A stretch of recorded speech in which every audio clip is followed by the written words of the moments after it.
Hey everyone, it's Christine Gritman here with Social, the live stream that I do every single Friday.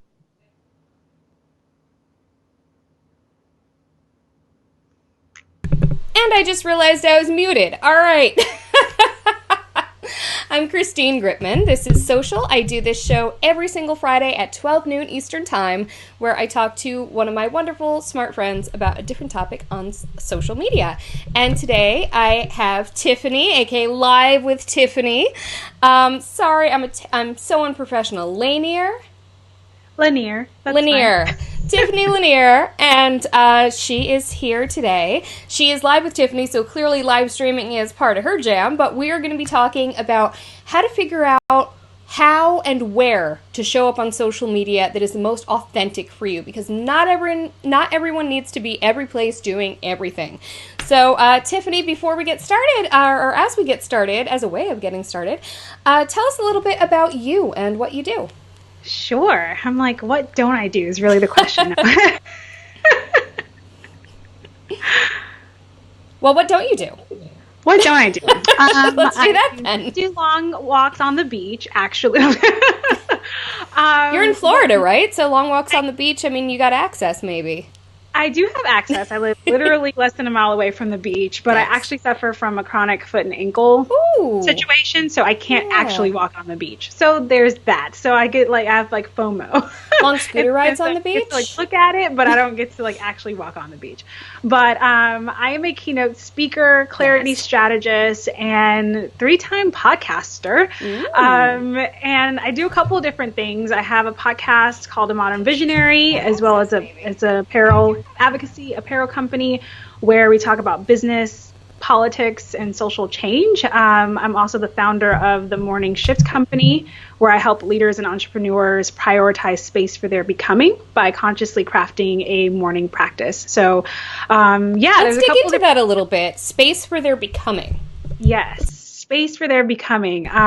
It's really about allowing yourself to hold space through our big transitional changes. And as I've worked with individuals, particularly entrepreneurs over the years, we tend to hustle, grind, keep going, no matter what's happening. And rarely do we hold space for what that looks like in real time for us until we hit this burnout or bug out phase. And Absolutely. that's usually when it's too late. It's not too late to recover, but you don't have to always live in that place. You can get ahead of the curve. And so that's what we do in the morning shift. That is awesome. So tell us a little bit about Live with Tiffany. That's kind of part of your jam. So what do you do with Live with Tiffany? So Live with Tiffany has been my personal brand since 2014. So it's actually came out of before A Modern Visionary, before the morning shift. I had a marketing company. So I used to do digital marketing and social media strategy for small businesses back in 2012 to about 2015. And Live with Tiffany became the personal side of that business, where I was looking to build my thought leadership and helping people better utilize the internet for their online presence and what that could look like, particularly with video. And over time, live streaming, and that became really popular in 2015. And I was going to say, people have a short memory about how new live streaming still is relatively, because in 2015, Facebook Live was in beta. I mean, so it has just been a huge, so most of the time that you were doing that digital marketing, like you said, roughly 2012 to 2015, it was not as social media based as it is now, and it certainly wasn't live streaming based. So no, it was not. So definitely not. Yeah, I was using video. YouTube was my thing at that point, and so Live with Tiffany was more before. I never even thought about it that people might think that Live with Tiffany means live streaming, but at the time it was more just being live with me, whether that's live with me on stage, live with me in person, live with me in some capacity. I like that. It's like a show, which I always tell people, because some go, is it Live with Tiffany or Live with Tiffany? I'm like, it's not Live with Tiffany. If I was an interior designer or something, maybe that would make sense, but it is Live with Tiffany, so almost, always on. But I like that point about how, now my brain automatically goes to live streaming when I hear Live with Tiffany, but that is not where it began. But at the same time, you do live stream, and I'm sure that has been a very useful way to make that sort of one-on-one in real time connection with people, right?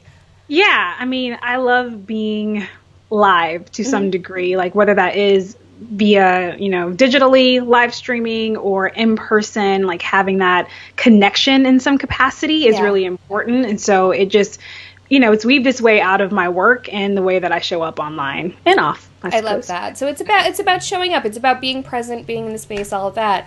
That makes sense. And that brings us to our next point, which is about sort of how to figure out what spaces you need to show up in and in which ways, because I mean, nowadays with all these different types of content you can create, all these different places you can be online, people feel the pressure to be everywhere. Should I be on TikTok? Should I be streaming on Twitch? No, I shouldn't be.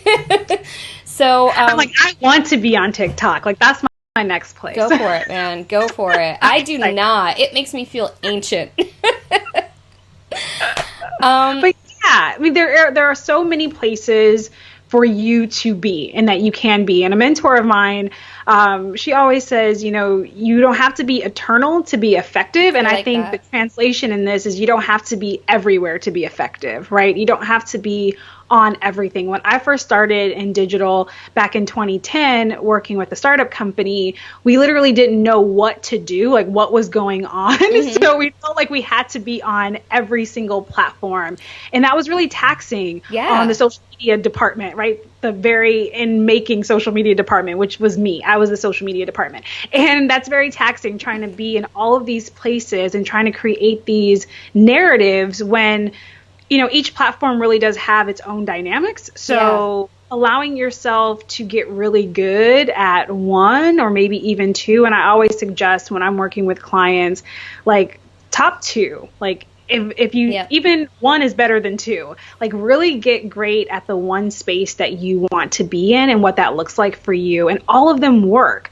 And I think that's always the question that people have, like, well, should I be on Twitter or should I be on, or should I live stream on Twitter, or should I live stream on Periscope still, or should I be on Instagram, or should I be on Facebook? And there's so many places. And now, in the last couple of years, everything has really cross-pollinated because at one point in time, it was all very, Snapchat was the stories and that's where it was. And then Twitter was just for tweeting and text. It was very text based. And if you wanted video, you went on YouTube. And now, of course, I miss the old days of social. Yeah, it was a little more siloed. Which is so funny, which was like 3 years ago. I miss the old days when you could just go to one platform and that's all you could focus on. Yeah. But now we have platforms that are multi-use, which in itself could be kind of taxing and confusing in which ways that you should use the platform to its fullest. But I think it really is coming down to choosing based on your personality. I just did a workshop yesterday on video and podcasting, and I was talking to my workshop participants about really honing in on your personality, right? If you are a great writer and you really love to write and video is just not your thing, you don't have to show up on video. That's really key. People are scared. Yes. I think that's important. Like, don't, I had a client some years ago, and I thought she was going to be like the next Martha Stewart. And she had like a boot or an antique store, and she was trying to also pivot into consulting and all this jazz. And I was like, oh my goodness, I think, your store is amazing. It has like great aesthetics. Like, we could put you on video and you can show up in this capacity. And she was really hesitant at first. And I'm like, but really think this is going to be great for you. Like, this is a really great way for people to like understand you, relate to you, all this stuff. Because I was excited about video. And so we did a couple of videos, and it was like pulling teeth to get her to do any more, to get her to like actively participate in them. And then she started like being closed off to just about any and everything, right? Just from this fear of being on the camera. There's a lot of fear there. It's incredible. And the really interesting part is that for people like you and people like me, I feel like, for me, part of why I'm cool with video is because I feel like, well, I'm not afraid to show up in real life. And video is just that. I mean, people can see you in real life. People can hear you in real life. If you're not afraid to go to a networking event, why are you afraid to be on video? But not everyone sees it that way. People see video as somehow this permanent, it's part of your permanent record, and everyone will see it, as opposed to when you're directly in front of a human. Yeah, because then, once that's over, it's over. Yeah. this will last on the interwebs for a long time. Yeah. Unless you delete it, right? Because that's also a superpower. You can And that's also something people delete need things. to realize. Like that's one thing I say to people who are afraid to start out with live. I say, don't tell anyone you're going live, don't pre-announce it. Go live and then delete it after. And that'll be your practice. It's a very low stakes way to practice going live. But I'm kind of getting off topic here because I know we're both psyched about live. I know. Let's go back to the basics. There's a few different ways you can decide or figure out where you should show up, where and how you should show up online, right? I mean, there's the element of the audience you're trying to reach, but then there's also the element of your personality and the element of the message you're trying to get out there and the medium. So how do you start with people? How do you untangle that whole knot? Like, where does it begin for you? So I always come back to the basics, like who are you and who are they? So in order to really know, oh,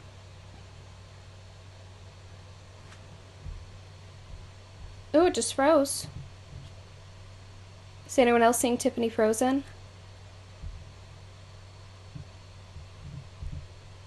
Are you there, Tiffany?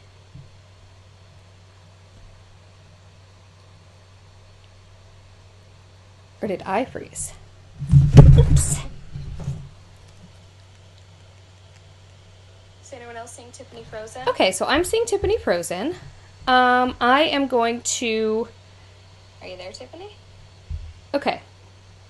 Tiffany, if you can hear me, I'm going to call you back on Skype on my phone. And we're going to see how this goes.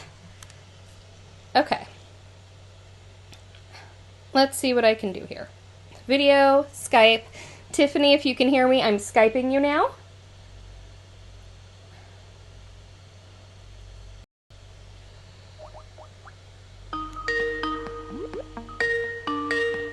I'm Skyping Tiffany on my phone, and hopefully this will work out. Hi! Sorry. I was just talking. I didn't know. Yeah, so I'm going to do something. I had a technical difficulty with Brian Wallace a few weeks ago, similarly. Okay.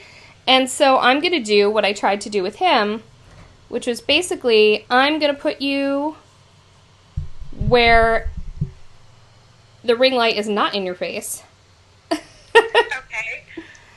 And, no, I'm going to put you here.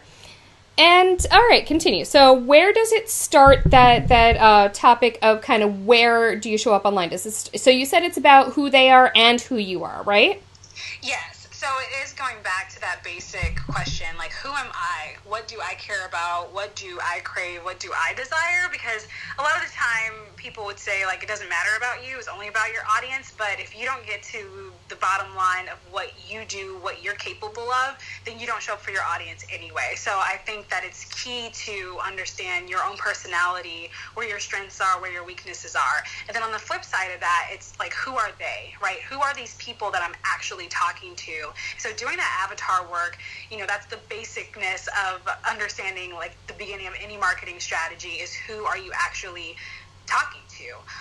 If you're talking to everyone, you're talking to no one. We've heard that all before. That's so really key, though. Like, say it again for the people in the back. Okay, if you're talking to everyone, you're talking to no one. So yes. Who are these people that you're actually speaking to, and then getting down to where do they hang out, right? So where are they? Are they, because of this particular demographic, are they more likely to be on Facebook? Are they more likely to be on Snapchat or Instagram or Pinterest? Like, where are my people really hanging out? And then if we can identify where those people are hanging out, we can then dig into that platform and say, okay, based on my demographic being mostly on Facebook, well, Facebook offers a plethora of ways for you to reach that audience. Is it going to be live streaming for me? Is it going to be primarily text-based posts? Is it going to be images? What is the best way for me to utilize my skills and my resources to reach my people? Absolutely. Now, how do people even figure that out? So how do people figure out, like, let's say they have some sense of who the demographic they're trying to reach is, but then how do they figure out where those people hang out? Yeah, I mean, there's a lot of research that goes into, like, better understanding where people hang out. So even, like, very fast, without knowing statistics of 2019, we know that older generations hang out on Facebook. Yes. Than Snapchat, right? Like, we know that. So who are you trying to reach? Teenagers, right? Is your target teens and college students? Well, we probably know that they're on Instagram, but now they're definitely on Snapchat and have been on Snapchat for some time, but now they're really on TikTok. Yes, right? they so are. TikTok is where they're hanging out. And that's why I'm not on TikTok, because I'm not trying to reach teenagers. Right. Like, one of my, from a speaking angle, one of my demographics is college students. And so when I think about, like, I'm trying to reach college students so they can hear my philosophy, TikTok is a place that I should show up. Or when I go to a college to speak, I can do a TikTok with them and make it fun. Like, I've been thinking of this personally for myself, like, how can I utilize this platform? Or I could just totally be silly, because that's also part of my personality, and sing and do all kinds of things that I like to do, and help people get to know me and my personality. So really also coming back to, why am I using this particular platform, and what are my goals, right? Like, am I here to entertain, to empower them, to educate them? And is this the right platform for me to actually do that? So going into the demographics and understanding where your people hang out, I think that's just some basic level research, but also knowing, like, if my target is moms of a particular age group, like, are there Facebook groups that have these moms in there? And yes, there are. Moms love Facebook. Right. Yes, but there's Facebook groups for just about anything and everything. So allowing yourself to do some of that preliminary research is really important for you to see where your demographic actually hangs out and where they are. And then for you to do some soul searching, and some clarity work around what is really feasible for you. Like, you're like, I'm not doing TikTok. Like, TikTok is out of the question, no matter how much I like to sing, because we did sing together. We did, that's right. We rocked karaoke together. in Lima, Ohio. But that may not be, that's something that you do, but that's not something that you necessarily want to share and display, for marketing purposes. It's not part of my brand. Say that again? It's not part of my brand, but being fun is. See, for me, it's actually a part of my brand. So, like, I tend to sing in my talks. I tend to sing, like, on social media just for fun, but also as ways to educate and share. And so it has been incorporated into my brand only because I wanted to have more fun. Which brings me to another point. You can have more fun. Like, it doesn't have to be so sterile. Your approach to how you show up, when we're talking about showing up authentically, you can really decide, how can I infuse more of my personality, my talents, my various skill set to really bring home my message in a way that is unique to me. So I recently did a keynote over the weekend at a university, and I'm talking to them about leadership and my approach to leadership. But one of the, as I'm telling a particular story, I went in and I totally sung a song, and I got them all to sing with me. Why? What did you get them to sing? We sung from, have you seen Sister Act 2? It's been a while. It's been a while, but in Sister Act 2, they have a song, if you want to be somebody, if you want to go somewhere, you better wake up and pay attention. I would do it right now, but I'm not. Go for it! I got them to, I'm going to post a video, and then you can share with everybody so that they know, like, this happened. But I sung a line and they sung a line, and it was a lot of fun for me, and it was a lot of fun for them, and a different way to engage my audience in real time. So it took a mentor to point this out to me some years ago, that, Tiffany, you can have more fun with your work. Like, yes. It doesn't have to be how you think it should be based on societal standards or business norms. So how can you incorporate more of who you are so that it's genuine to you, as well as more authentic for your audience to consume? So I use this list that I would love to share with all of you. I don't know if I can't share my screen, can I?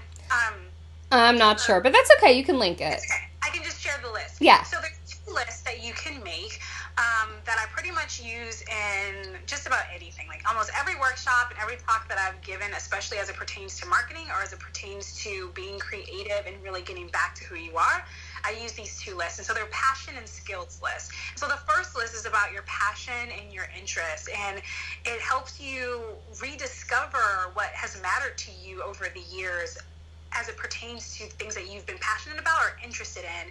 And what usually happens when I give this activity, most people are like, oh my goodness, I haven't done this in years, or I haven't done this, in decades, and I really like this thing, so why haven't I So it allows for you to do that self-discovery work, which is pertinent to the work that I do all around.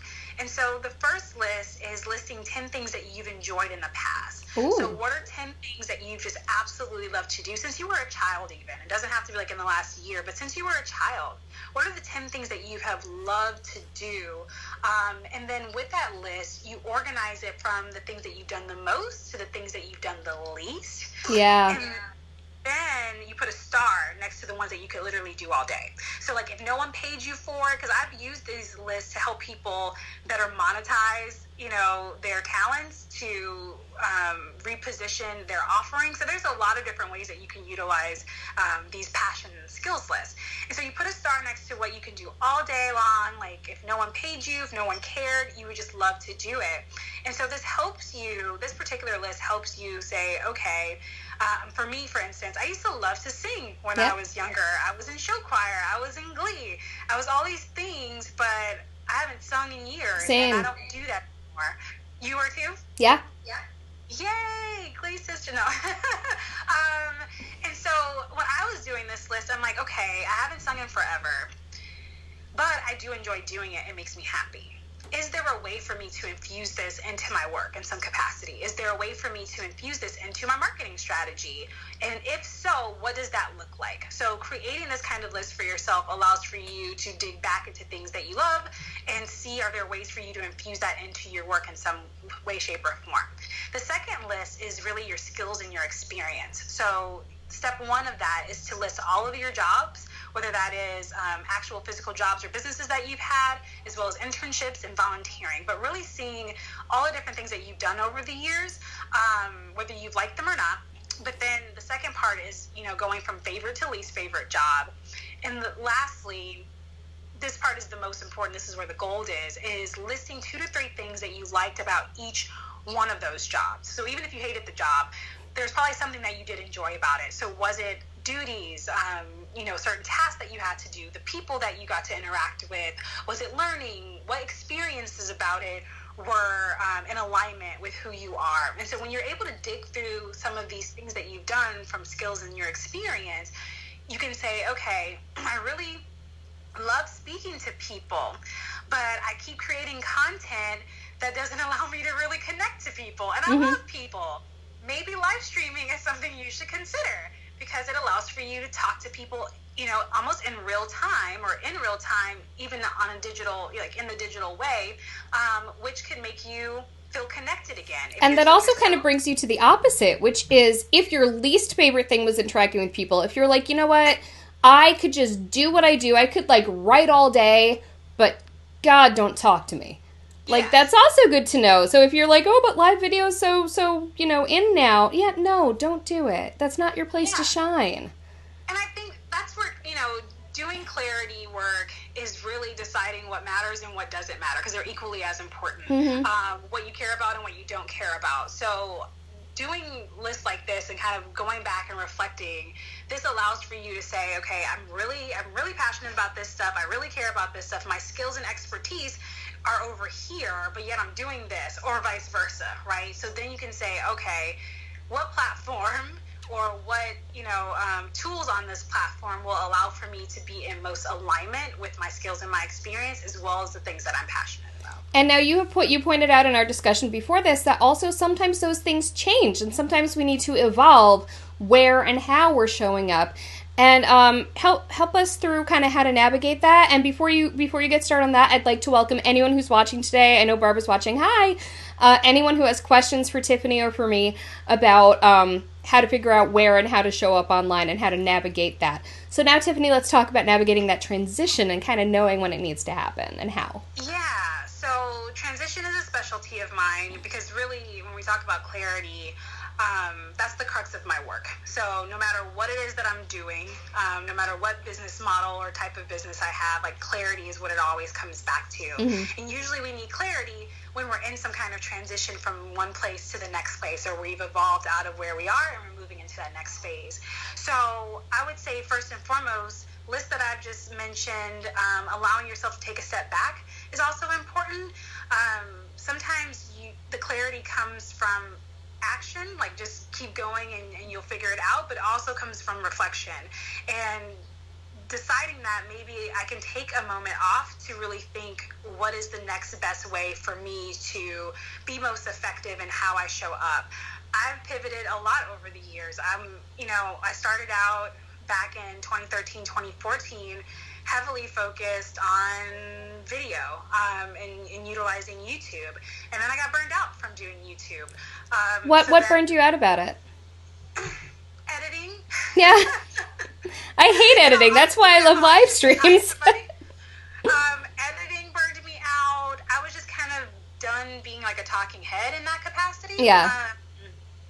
And I wanted to be more creative, but then I got pregnant not too long after all this was happening, and so then I had a small baby, and so when you also go through like big life transitions, things also change too. Your priorities, your energy, your time. Yeah, so everything is shifting, everything is changing. So how could this really work for me? And what worked for me when I had my daughter was actually live streaming. Worked really well for me because I didn't have to think about editing. Yeah. Or what it was going to look like. I just get to show up, share a story, share my experience, share my expertise, and then I get off.